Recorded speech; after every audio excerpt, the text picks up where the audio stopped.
Hello, this is Charlie with Process Flow Pros. So today we're going to be looking at the 2025 pricing for the Monday CRM. Not to be confused with the work management or the other products. We're just focusing on the CRM for this one and the 2025 pricing. So let's get started. All right, so we've navigated over to the Monday.com CRM pricing page. And at the very top here, the first thing you're going to want to notice is your team sizes. So Monday breaks down the way they have their seats in a set of 3, 5, 10, and these five seat increments.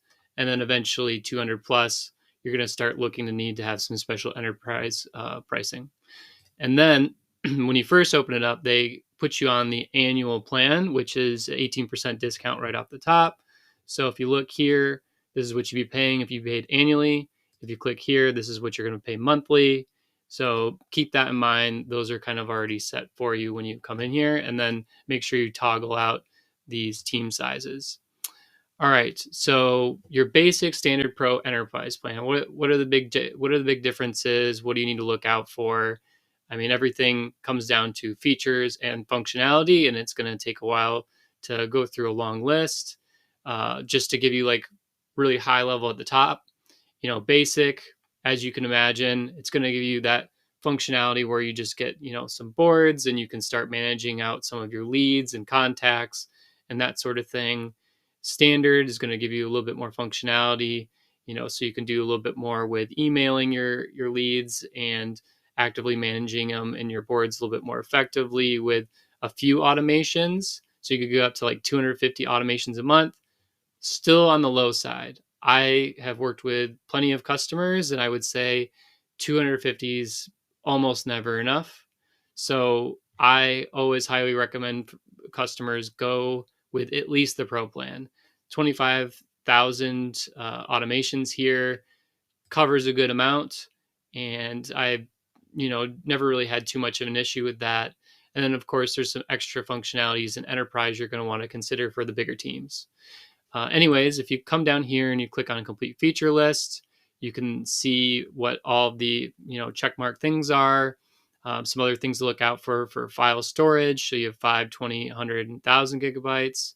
And then if you come all the way down to the close to the bottom here, security, you get your SOC 2 compliance for all of them, two-factor authentication, but you don't start getting like SSO or Google authentication and stuff like that until you go to the enterprise plan and the pro plan. And then so on here is mostly the enterprise. So this looks daunting. I understand it's a lot of features and functionalities, but I actually took the time to create a little bit more of a compact version of this. So yeah, let's quickly transition over to the summary that I created that we can work off of. So this is a more compressed version of what we were just looking at on the pricing page. It's going to have, your basic, standard, pro, and enterprise tiers. And then instead of having the pricing at the top, I put the key features for each one. And then I put the pricing. So the pricing I have here is based on 3 seats. And then it already includes the 18% discount for the annual plan. So it's $36 per month annually with the discount for 3 seats. So for standard pro, so on, same idea. And then I put security for each tier, support for each tier. So SOC 2, type 2, two-factor authentication, and the basic, same as the basic plan for the standard plan. And then the pro plan, you can set up, private docs, Google Auth, things like that you can't in the other two. SSO for enterprise. So this is a nice little summary for the all the stuff that was on the pricing plan page.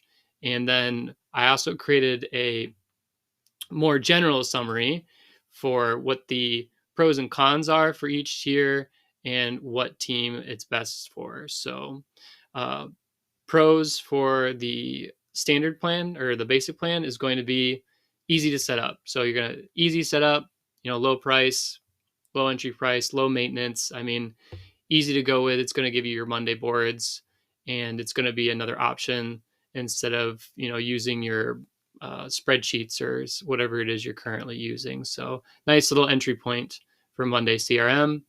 The standard plan is going to give you access to those automations. And I know I stressed it a little bit before, but I'm going to stress it again. 250 is okay. Like you could set up maybe whenever a status changes, send a email to somebody, or whenever a new lead comes in, send an email. That will eat away at those 250 automations real fast, though. So that's usually why I recommend people usually go with the pro plan. So, a small, medium team could get away with the standard plan potentially, like 3-ish plus people, but realistically, 3-ish plus people really is probably going to push you into the pro plan. And then you're going to get all the other functionality that we saw here, with the sequences, Gmail, Outlook, email tracking, mass email, things like that you're probably going to want for your team anyways. So highly recommend their pro plan. And then for migrating over to the enterprise plan and considering your enterprise plan, I'd say the most common thing I see is the advanced permissions. So like if you want to, apply administrative rights, saying, certain team members can only access certain things or they can only have certain functionality, and you want to have that a little more granular, enterprise plans probably what you're going to want. And that's usually what I see people going to the enterprise plan for. So either their team's getting big, their accounts are getting big, they're having a lot more accounts and it's getting more complicated, so they need more functionality, or they want to have like SSO. But a lot of the times is to get these advanced permissions, for administrative rights. So anyways, this is my summary. uh, I will put it in a link below, or you can always hit me up on my website to get access to it, and I put them all below. So thanks for watching. And if you're interested in learning more, feel free to go to the Process Flow Pros website, and look forward to seeing you again.